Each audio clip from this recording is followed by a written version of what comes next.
Bueno, listo. Entonces, vamos a hablar de sensibilidad.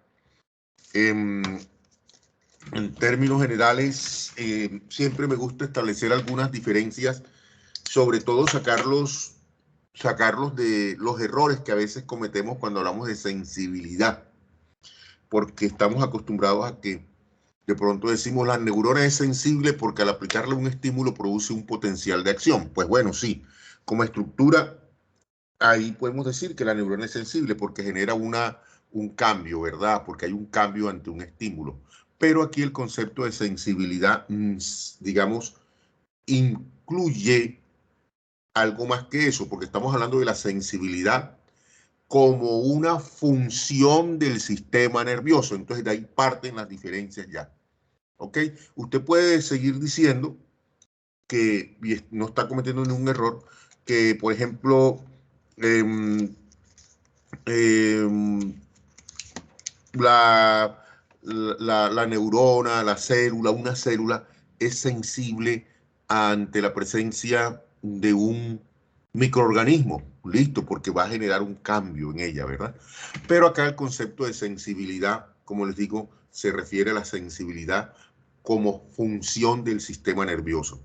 Y en ese sentido, podemos decir que la sensibilidad es la capacidad que tiene el sistema nervioso para captar, para percibir estímulos tanto externos como internos. Nosotros somos capaces de percibir estímulos procedentes de nuestras vísceras, somos capaces de percibir estímulos también procedentes del medio ambiente externo. ¿Ya? Digamos que eso es la sensibilidad. Fíjense que hay un término clave, percibir, y es donde yo quiero ahora que analicemos. ¿Qué queremos decir cuando se percibe? Oigan, una neurona no percibe, una célula no percibe. Quien tiene la capacidad para percibir es el sistema nervioso. Y entonces, ¿qué es percibir?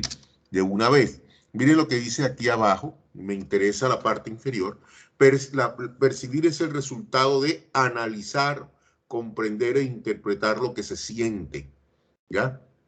Es decir, de acuerdo con esto, nosotros podemos, cuando percibimos un estímulo, es porque por lo menos ha habido un análisis, así sea mínimo, es porque por lo menos lo hemos comprendido, así sea mínimo, es porque por lo menos hemos interpretado ese cambio en las neuronas que ha sido, digamos, propiciado por un estímulo, ¿ya? Eh, digamos que ya desde allí usted se da cuenta, pues que definitivamente, cuando hablo de la sensibilidad, estoy hablando de algo que se hace consciente. Cuando usted analiza, ya está consciente. Cuando comprende, ya está consciente. Cuando interpreta, ya está consciente. ¿Ok? Entonces, tengamos eso claro. Nosotros y nuestro sistema nervioso está expuesto a múltiples, digamos, eventos del medio ambiente externo, pero que no se perciben necesariamente. Y no se perciben no porque no hayan generado cambios a nivel celular. Sí lo generan, se pueden generar potenciales de acción y a través de las neuronas, pero no alcanza a hacerse consciente. No alcanzamos a tomar esos potenciales de acción, analizarlos, comprenderlos e interpretarlos. Por lo tanto, no los percibimos. Por lo tanto, no estamos teniendo sensibilidad a ese estímulo que provocó esos potenciales de acción. Fíjense entonces cómo se establece ya pues una gran diferencia. El hecho de que un cambio en el medio ambiente externo o interno genere un potencial de acción en una neurona del sistema nervioso, no necesariamente significa de que nosotros vamos a percibir ese estímulo. Podemos tener una baja sensibilidad por alguna razón a ese estímulo. Entonces, vale la pena que eso, de entrada, pues tengamos eso presente. Entonces, sensibilidad es equivalente a conciencia de que hay un estímulo en el medio ambiente, y ya sea externo o interno, y eso se llama percepción. ¿Ok? La sensibilidad del sistema nervioso, óigase bien, no depende en el ser humano solo de la parte biológica, no. Y recuerden que es que el ser humano, en la concepción moderna, en ciencias de la salud y particularmente en medicina, es de un ser biopsicosocial, una unidad biopsicosocial. O sea, no solamente tiene componentes biológicos, sino que tiene componentes psicológicos y tiene componentes sociales. Entonces, igual la sensibilidad a un estímulo no depende solo de la parte biológica, es decir, no depende solo de la fisiología del sistema nervioso. Ya se necesita, es un requerimiento, pero no es lo único, porque la sensibilidad también depende del estado mental y la sensibilidad depende del medio ambiente. Esos tres factores se pueden agrupar y hacernos sensibles o no a un estímulo. Y podemos tener varios ejemplos. Fíjense que nosotros podemos tener el sistema nervioso intacto. Digamos en este caso el oído intacto, funcionando bien. Pero resulta que si tenemos un pick-up al lado, a todo volumen, el medio ambiente puede evitar que ustedes, por ejemplo, escuchen la voz mía en estos momentos. Entonces, y sin embargo, el sistema nervioso biológicamente está bien, pero hay un factor en el medio ambiente que está inhibiendo el proceso de percepción. Y lo mismo el estado mental, ¿ya? Hay veces que nosotros, bueno, siempre coloco este ejemplo porque yo creo que está muy en el contexto nuestro. Resulta que algunos de ustedes hoy jueves, ya vísperas de un lunes festivo, un puente largo, de pronto dicen, si están aquí en Barranquilla, de pronto dicen, no, mañana no tengo clase presencial, hoy me voy para mi tierra, para mi pueblo, para mi ciudad. Hoy está usted en un estado mental muy diferente al que estaría, por ejemplo, si tuviésemos mañana un parcial. De pronto, si usted hoy se quema con una plancha, a lo mejor su estado mental le evita que usted experimente un dolor intenso. Sí vas a sentirlo, la molestia, pero no lo vas a probablemente a sentir con la misma intensidad que si te quemaras hoy también con la misma plancha, en el mismo lugar, con el mismo calor, la misma cantidad de calor o la misma temperatura,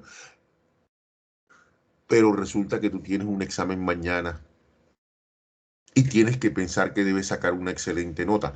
Entonces tu estado mental es diferente. A lo mejor hoy tú terminas experimentando una intensidad mucho mayor de ese estímulo doloroso que hubieses experimentado si estás contento porque mañana te vas a ir.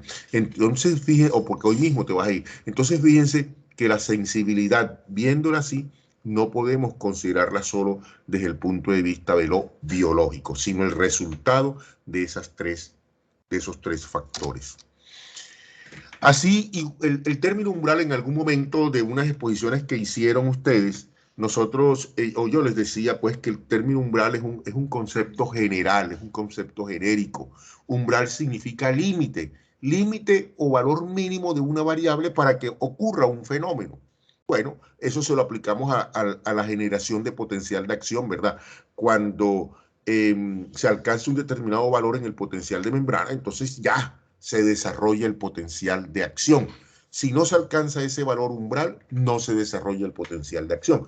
Entonces, ahora ese mismo concepto se explica acá, pero aquí ya con un significado diferente. También es límite, ¿eh? También significa valor mínimo, pero miren que es diferente cuando hablamos de sensibilidad en el sistema nervioso. Miren lo que dice, intensidad más baja. No nos habla nada de potencial de membrana, sino intensidad más baja requerida para percibir el estímulo el 50% de las veces. O sea que de 100 veces que le aplican el estímulo a una determinada intensidad, usted lo va a percibir 50%, la mitad de las veces, 50 veces. Ya podemos decir que ese es el umbral. Pero si te la aplican 100 veces y lo percibes solo durante 20 veces, pues ese estímulo no se considera umbral. ¿Ok? Entonces, repito que estamos hablando de un umbral de sensibilidad del sistema nervioso. Espero que ese concepto también les haya quedado claro. Nosotros a veces confundimos también el concepto de sensación con el de percepción. Y esto es importante. Nos vamos a dar cuenta ahora en el estudio de la sensibilidad que los potenciales de acción generados por un estímulo pueden llegar hasta unas zonas específicas del cerebro y generar cambios allá. ¿Ok? Pero eso es solo lo biológico, eso es lo básico. Ya, no necesariamente tú vas a experimentar el estímulo, no necesariamente te vas a ser consciente, ¿verdad? Entonces, cuando solamente llega el potencial de acción a una zona cortical, pero solo ocurre eso y no genera una percepción en ti, hablamos de una sensación. Lógico que en el lenguaje cotidiano nosotros confundimos los dos conceptos y utilizamos como sinónimo sensación de percepción, pero acá no, ya pues no es conveniente que los confundamos. Fíjense los dos conceptos que dicen allí sobre sensación: proceso por el cual los órganos de los sentidos captan cambios en el medio y los envían al cerebro. Ya nada más así lo captan en forma de potencial de corrientes eléctricas, las envían al cerebro y ya, listo, pero hasta ahí la persona no necesariamente percibe. Entonces, sensación es diferente de percepción. El otro concepto, fíjense lo que dice: experiencias inmediatas y básicas generadas por estímulos básicos simples en forma de imágenes, sonidos, aromas, etc. Significa que de pronto sí te llega el estímulo, te provoca pues unas corrientes eléctricas que llegan a zonas del cerebro, pero ya, o sea, no hay un análisis, tú no identificas cuál es la imagen, tú no identificas el estímulo, tú no eres capaz de decir si es un estímulo intenso, si es un estímulo de baja intensidad, no eres capaz de distinguir que hay una canción que está sonando por allí de Silvestre, etcétera, etcétera. No lo hace, el sistema nervioso no lo hace, ¿verdad? Entonces, por eso hablamos de que también la sensación corresponde a estímulos, digamos, o experiencias muy básicas que se tienen ante los estímulos. Como repito, si son básicas, no implican análisis, no implican comprensión, no implican organización. Bueno, en cambio, cuando hablamos de percepción, fíjense lo que es ese concepto que aparece allí. Es la organización de las sensaciones. Claro, ya, organización. Ya tú, por ejemplo, llegas y dices, esa canción o esa voz es la de Diomedes Díaz, esa voz es la de Silvestre, ¿verdad? O esa canción que está sonando es de ¿cómo se llama el hijo de Diomedes? Martín Elías, ¿verdad? Esa canción es de Martín. Oye, ¿ustedes están dormidos? No, profe. No, profe.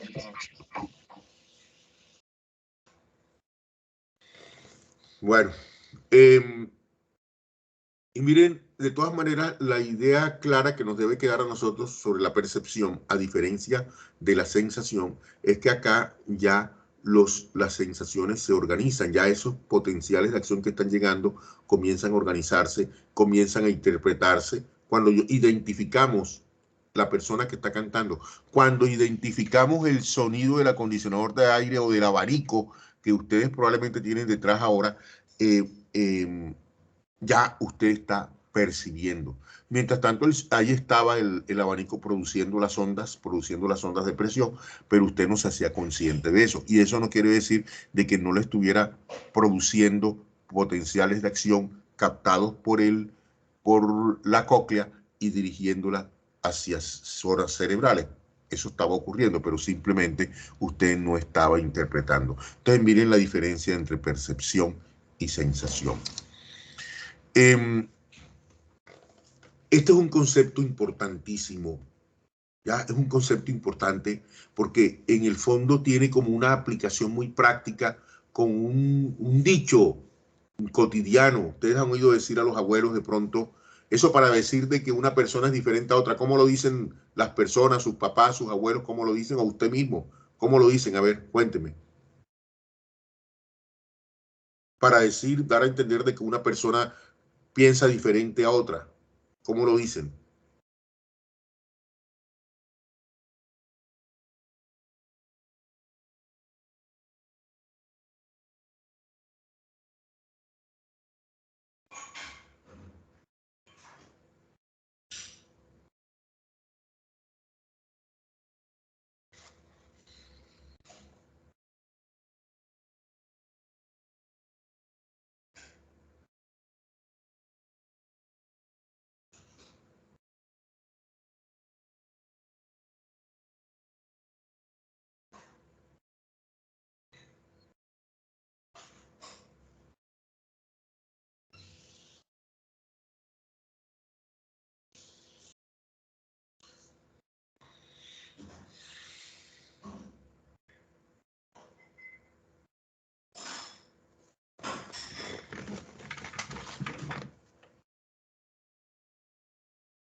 Bueno, muchachos, entonces como ustedes ni siquiera dan para responder eso, eso significa que ustedes no quieren. No, no, no, no hay clase, yo les doy el tema por visto.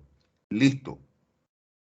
Les doy el tema por visto. Doctor, si no conocemos el dicho, ¿cómo vamos a responder? Yo Por ejemplo, yo no lo conozco, por eso no necesito que respondo. ustedes participen. Doy la clase por vista, simplemente. No es la primera vez que ocurre esto. No Profe, quieren. es que, o sea, no respondimos porque no conocemos el Entonces dicho. díganlo, participen, hagan algo. Muestren que tienen vida, que tienen ganas de estudiar, de aprender, de formarse. Hasta una falta de respeto es eso, para con el docente. O sea, me quedo tranquilo, ¿no? El que preguntó lo imperial. Entonces todos tienen uno, los que todos tienen uno. No, Ya, porque ninguno responde. Todos tienen uno, no porque no sepan, no, sino porque ninguno responde. doctor, pero si no, o sea, si no conocemos el dicho que Usted uno no puede decir, profe, no lo conocemos, no puede decir eso, ni siquiera da para eso. No, no, señor. de Profe, La pronto pregunta algún no da para compañero eso. pero lo Claro no, que conoce, sí, no de sabemos si pronto hay algún nada para otro que compañero sí lo sabe. conoce y lo dice. Entonces uno eso. no puede hablar por todos. Profe, no lo conozco. El otro dice, miércoles, profe, no lo conocemos, tal cosa. O sea, entonces, ¿dónde está la interacción con ustedes? ¿Dónde está?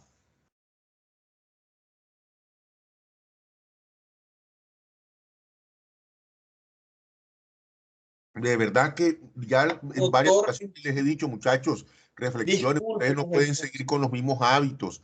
Cuando estábamos en la presencialidad, tenemos que tratar de formarnos de manera diferente. No olvidemos las normas de buena educación, etcétera. No digamos de las cosas negativas, no nos apropiemos de las cosas positivas de la virtualidad. Se los he venido diciendo. Y no es la primera vez que uno hace preguntas y nadie contesta. ¿Ah? Duré 2 minutos.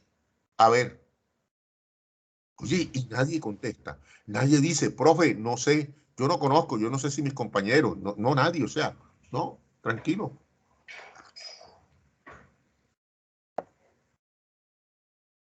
Profe, es que yo pensé que usted nos había dado tiempo como para contestar o algo así. Bueno, todo eso es válido, todo eso es válido. claro, todo eso es válido. Sí. Porque a veces usted Cuando pone uno preguntas dice, y nos dice, cuando no, uno tanto dice, tiempo. cuando uno dice, doy tanto tiempo, es válido, pero ahora mismo yo no les he dicho. Entonces se entiende que la pregunta está abierta para que ustedes respondan. Y si no saben, no saben.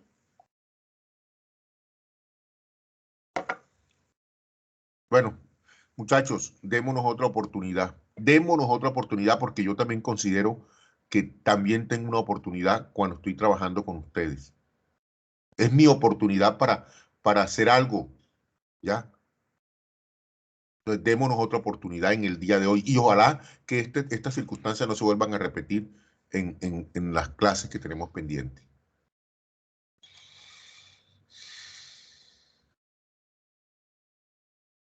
Yo no sé si ustedes en algún momento han escuchado la frase, cada cabeza es un mundo. ¿La han escuchado? Sí, profe. Sí, profe. Sí, profe. Sí. Que eso, cuando yo les pregunto cómo hace, qué dicho plantean sus papás, sus abuelos, para decir que una persona piensa diferente a otra. Eso fue lo que les pregunté y mire que sí sabían, mire que sí lo habían escuchado, pero es que no queremos forzarlo.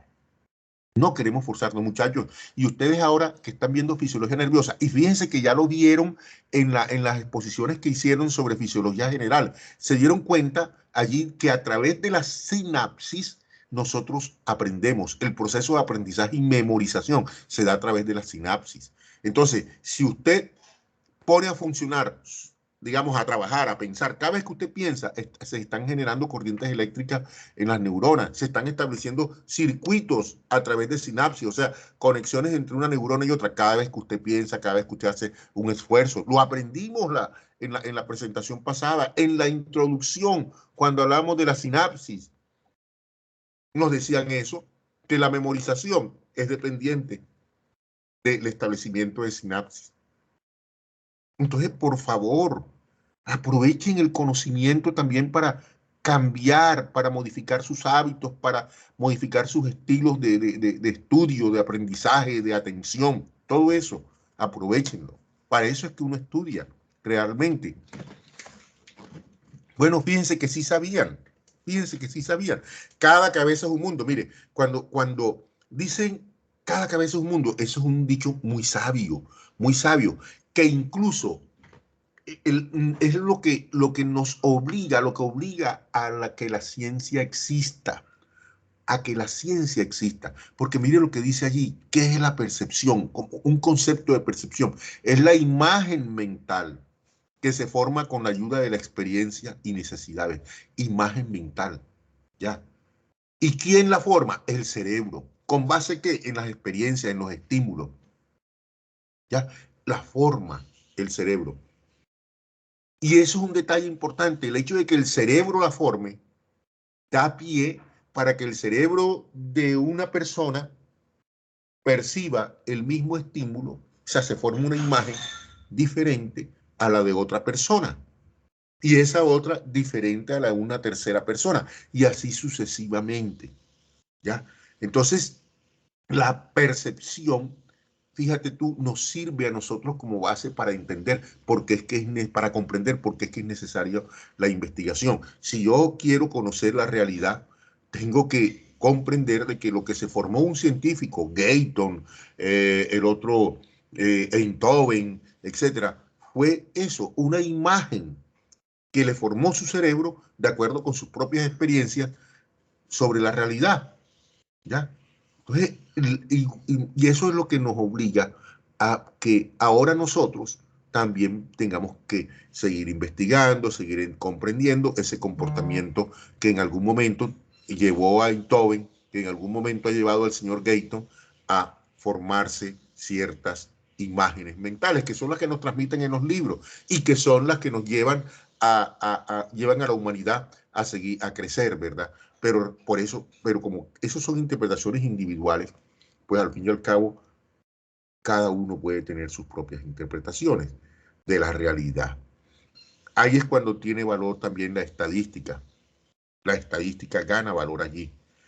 Entonces, ténganlo presente, la percepción es una imagen mental que se forma con la ayuda de la experiencia y las necesidades. Y acuérdense del dicho ese, cada cabeza es un mundo. Fíjense que eso sí es una realidad. Y este es un detalle, otro concepto importantísimo. Mire, la percepción es la recreación, es otro concepto. Volver a crear, ¿ya? Es la recreación que hace el cerebro de los objetos del mundo que nos rodea. Es volver a crear. Resulta que lo que usted ve afuera es un carro, ¿ya? Eso es lo que está afuera, ese es el objeto. Tú lo percibes, pero ¿por qué tú lo percibes?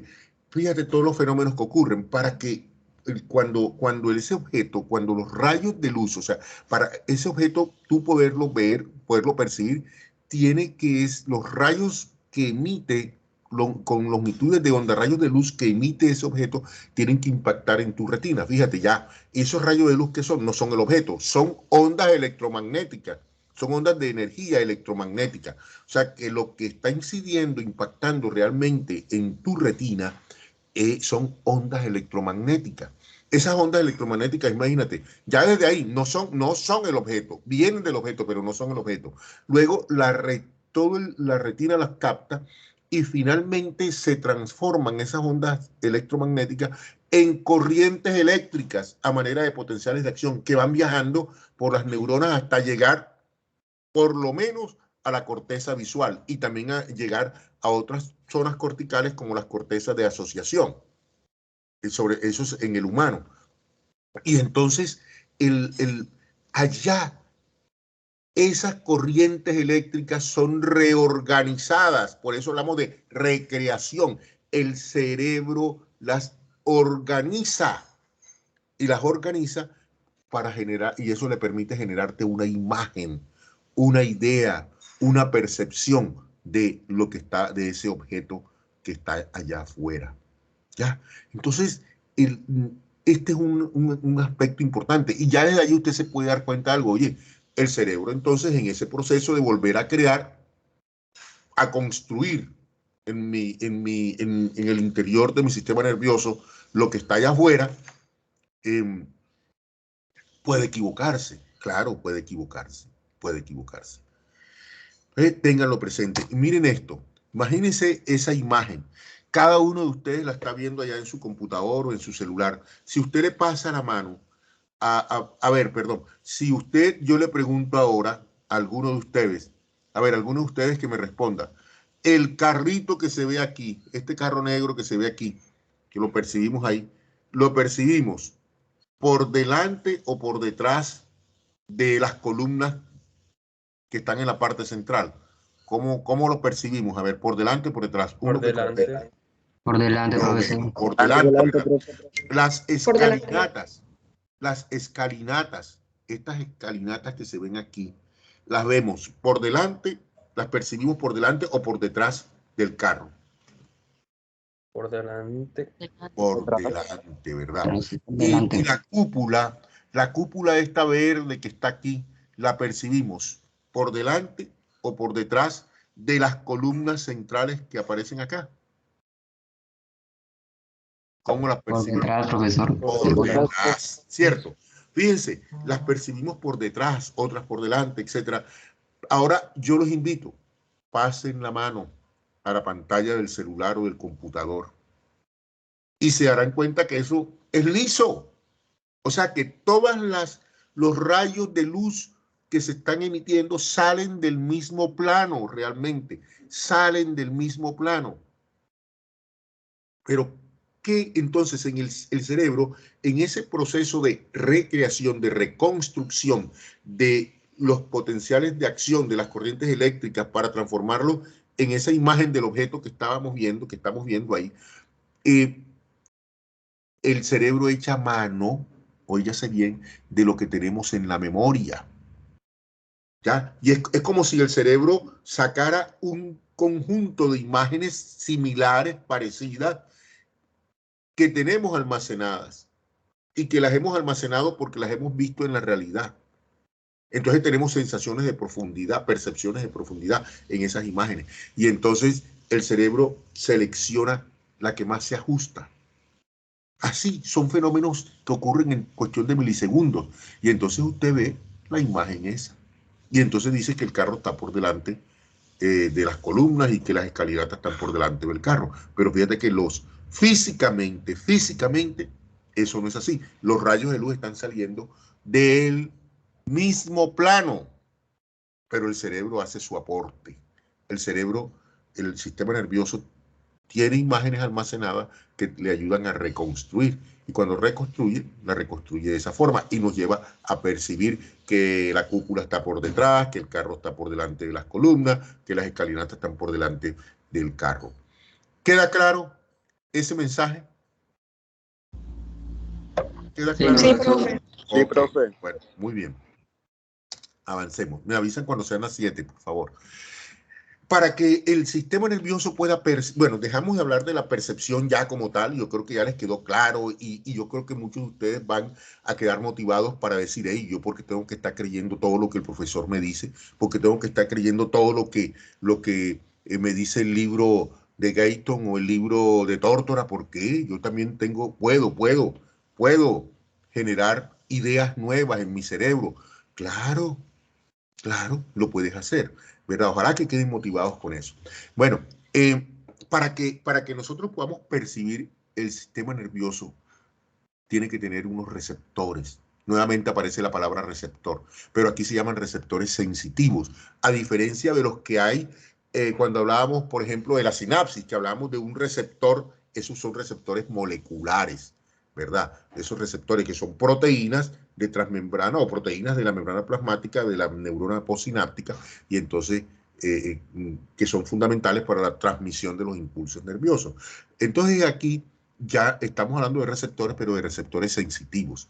Ya, desde el punto de vista funcional, no desde el punto de vista anatómico, ahorita lo vamos a ver desde el punto de vista anatómico cómo los podríamos conceptualizar, pero desde el punto de vista funcional, los receptores sensitivos son transductores de cambios energéticos en el medio ambiente.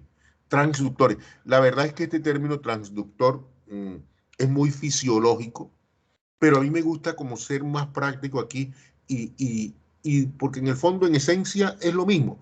Utilizar el término traductor, ¿ya? Traductor, sin embargo, usted cuando lo vaya a utilizar, póngale la N y la S, transductor. Pero expliquémoslo considerando lo que hace un traductor. Si usted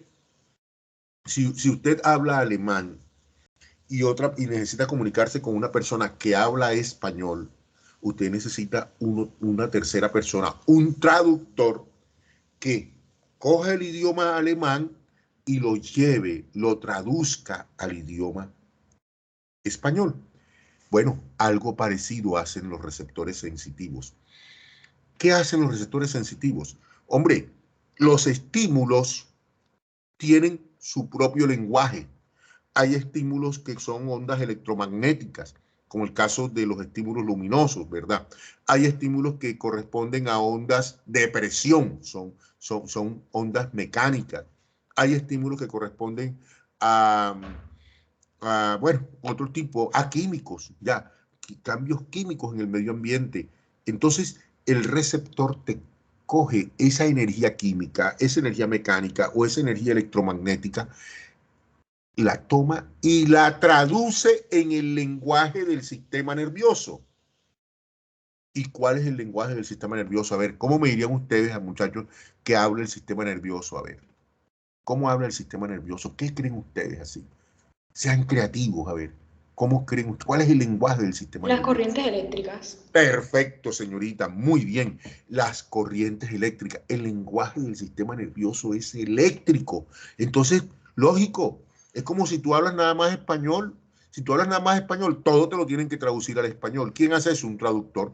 Bueno, ¿quién hace la traducción de la energía del estímulo para que pueda generar esas corrientes eléctricas en el sistema nervioso?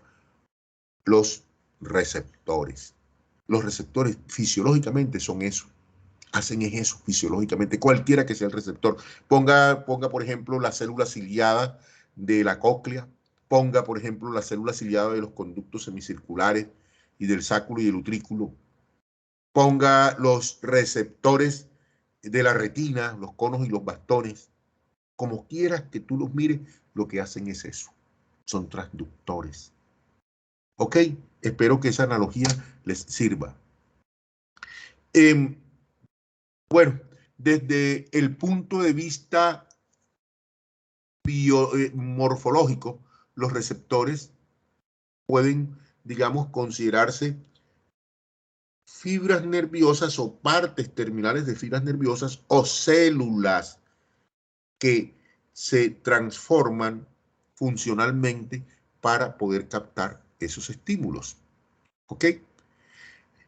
Eso morfológicamente, recuerden que les dije, ahorita les voy a dar un concepto morfológico. Fíjense que es muy diferente al fisiológico.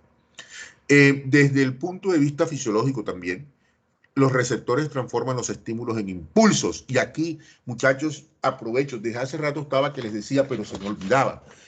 Hay diferencia entre, entre estímulo e impulso. Cuando usted habla de estímulo, habla de esos cambios energéticos que ocurren en el medio ambiente externo o interno, nada más. Ya, cambios energéticos. Y esos cambios energéticos que funcionan como estímulos generan corrientes eléctricas en forma de potenciales de acción. Y esos potenciales de acción son los que se conocen con el nombre de impulsos. Muchachos, tengan presente esto que le acabo de decir. Los estímulos no viajan. Es un error decir, no, que es que el estímulo viaja hasta llegar a la corteza somatosensorial o al cerebro, a la corteza cerebral. No, los estímulos no viajan. Viajan los impulsos. Viajan los potenciales de acción. Y esta es otra cosa. Impulso es sinónimo de potencial de acción cuando hablamos del sistema nervioso. Entonces, ténganlo presente. ¿Ok? Bueno, entonces estos receptores lo que hacen es transformar estas energías de los estímulos en corrientes eléctricas o en impulsos o en potenciales de acción que viajan a estas áreas específicas de la corteza cerebral. Entonces decimos que unos viajan a la corteza auditiva, los que vienen de la retina, otros viajan a la corteza somatosensorial, los estímulos productores de dolor, de sensación táctil, etcétera, ¿verdad? Otros, los encargados de generar percepciones de audición, viajan a través, digamos, el transductor viene siendo las células ciliadas de la cóclea y se generan corrientes eléctricas que van a viajar por las neuronas componentes del octavo par craneal en su componente auditivo. Entonces, y de ahí viajan a través de sinapsis, donde se transmite el impulso de una neurona a otra hasta llegar a la corteza cerebral. Digamos que esto de zonas específicas de la corteza es muy relativo, porque realmente todas las corrientes eléctricas me afectan muchas partes del sistema nervioso. Lo que pasa es que hay áreas donde deben llegar como para que son necesarias para que se pueda producir una percepción determinada. Por ejemplo, el área 17 de Brodmann no es el único lugar donde los potenciales de acción asociados a los estímulos visuales, a los estímulos luminosos llegan. No, esos potenciales de acción también llegan a otras zonas corticales. Por ejemplo, a las cortezas de asociación, que son zonas corticales que rodean, en este caso, a esas zonas corticales específicas. Área 17 de Brodmann y alrededor tienes otras zonas corticales que son a donde llegan también los estímulos. Ahí no vas a percibir, pero ahí sí vas a memorizar. ¿Ya? Y por lo tanto tienen que ver mucho con el aprendizaje. Muchachos, ¿qué hora es? Profesor, faltan 5 minutos. Perfecto. 6:55. Ok, ahora sí están activados, están estimulados, ¿verdad? ¿Ah? Sí, profe. Claro, así es que tiene que ser, muchachos, no nos durmamos. Qué bueno. Bueno, esto simplemente ya se los he dicho, solo que se los he dicho en palabras, solo que aquí aparecen ya unos receptores sensitivos representados. Espérense un momento, a ver. Unos receptores, espérense un momentito. Aló, estoy en clase, mi amor. Aló. Hola, estoy en clase. Te llamo enseguida apenas termine. Bueno, chao. Entonces, fíjense, disculpen muchachos, resulta que aquí esta gráfica es una gráfica de Gayton, lo que nos está relacionando con unos receptores que pertenecen a un tipo de sensibilidad, que es la sensibilidad general. Allí encontramos unos receptores ubicados, por ejemplo, a nivel de las articulaciones, ¿ya? Encontramos otros receptores como el uso neuromuscular o uso muscular que se encuentra en el músculo, en la fibra muscular esquelética. Encontramos otro receptor ubicado en los tendones que se llama, bueno, aquí dice aparato de Golgi del tendón, pero es mejor denominarlo órgano tendinoso de Golgi. Órgano tendinoso de Golgi. Tenemos otros representados, otros receptores ubicados en la piel, ¿verdad? Entonces ahí aparecen unos receptores como los corpúsculos de Meiner que participan en la percepción del tacto, los corpúsculos de Pacini que participan en la percepción de la presión, terminales nerviosas libres que participan en la percepción de dolor, de frío, de calor. Entonces, esos receptores ubicados en todas esas zonas envían o transforman la energía de los estímulos en corrientes eléctricas que viajan siguiendo esa flequita que usted ve allí, llegan al sistema nervioso central, donde participan varias neuronas a través de sinapsis. Y fíjense que pónganle el límite, ¿dónde llegan? A un área, en este caso, no todas llegan ahí, no todas las corrientes eléctricas llegan a esa área llamada área somestésica o área somatosensorial primaria. En este caso, las de dolor, las de frío, las de calor, las de presión, las de tacto, las de propiocepción, esas sí llegan a esa zona cortical. Entonces, fíjense que el hecho es que llegan a esa zona cortical. Pero miren otro detalle. Cuando la información va viajando por el sistema nervioso central y pasa por el tallo, fíjense que ustedes encuentran allí unas esferitas rojas. Esas esferitas rojas son sinapsis, representan sinapsis con otras o ramificaciones simplemente. Y miren cómo la información va a llegar a la corteza somatosensorial primaria, pero simultáneamente fíjense que también se queda, se ve que la flecha también se desvía hacia el cerebelo, ¿ya? Y también esas mismas corrientes eléctricas llegan a la formación reticular. La misma información, esa información que llega al cerebelo, esa misma información que llega a la formación reticular y a zonas corticales de asociación no nos permiten percibir, pero son necesarias para aprender, para memorizar y para de pronto participar y ajustar otros movimientos como la participación del cerebelo en otras funciones como la participación del cerebelo, por ejemplo, en el ajuste de los movimientos, en la coordinación motora. ¿Pero por qué lo hace el cerebelo? Porque está recibiendo información acerca del estado, la posición y el movimiento de las articulaciones. Entonces el cerebelo organiza las respuestas motoras y eso permite que los movimientos sean finos, sean adecuados. Entonces fíjense que también otra cosa importante, la sensibilidad funciona también de manera importante, de manera articulada con la función motora. ¿Ok? Ahí lo está viendo usted a través de la sensibilidad propioceptiva. Eso se llama así. Bueno, entonces ese mensaje espero que les quede clarito, ¿ya? También. Para que esos receptores funcionen, nosotros necesitamos, digamos que el sistema, el receptor tenga cambios de potencial eléctrico. Esos cambios de potencial eléctrico se llaman potencial de receptor. Oiga, importante, ¿y a qué se deben esos cambios en el receptor? Enseguida uno dice, no, a corriente. Claro que sí, corriente de iones. Al generarse esa corriente de iones, se modifica el potencial de la membrana. Y ojo, hay receptores que generan potenciales de receptor hiperpolarizantes. O sea, se vuelve más negativo la membrana plasmática del receptor, como ocurre cuando los rayos de luz inciden en los fotorreceptores a nivel de la retina. Realmente los fotorreceptores retinianos no responden con despolarizaciones, sino con hiperpolarizaciones. Pero esas hiperpolarizaciones terminan generando potenciales de acción en corrientes eléctricas en las neuronas ganglionares, que son las que dan origen allá al nervio óptico, ¿verdad? Entonces, no siempre el potencial de receptor es una despolarización. Digamos que la mayoría de las veces sí, que son despolarizaciones, pero no todos los receptores generan potenciales de acción en las neuronas asociadas con ellos por despolarización, sino pueden hacerlo por hiperpolarización también. Entonces, importante, ¿qué diferencia hay entre un potencial de receptor y un potencial de acción? Que no es lo mismo. Miren, muchachos, el potencial de receptor se genera por corrientes locales, corrientes pasivas.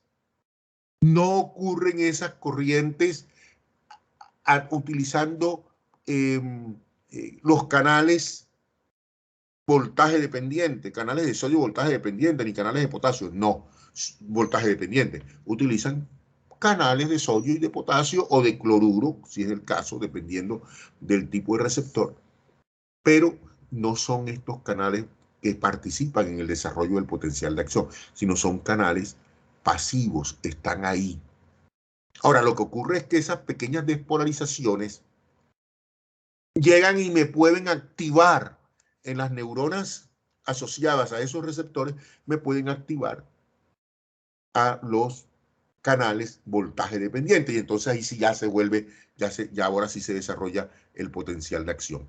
Estas corrientes chiquititas que recorren cortas distancias, que son pasivas, se conocen con el nombre de corrientes electrotónicas, creo que lo mencionamos en una de las clases anteriores. Entonces, los receptores, los potenciales de receptor funcionan mediante corrientes electrotónicas. Y esas corrientes electrotónicas pueden alcanzar el umbral de disparo de potencial de acción en la neurona asociada con ese receptor. Y entonces ahí ya se generan las corrientes eléctricas, se generan los potenciales de acción que van a viajar, como se los mostraba ahorita en la diapositiva, finalmente hasta la corteza cerebral.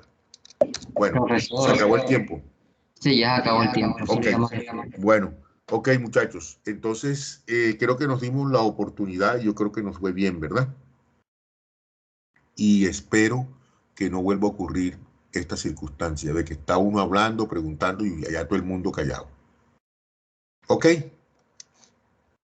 Listo. Listo, profe. Bueno, muchachos, estamos hablando entonces. Luego.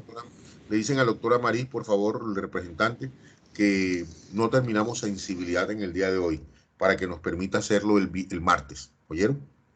El martes próximo.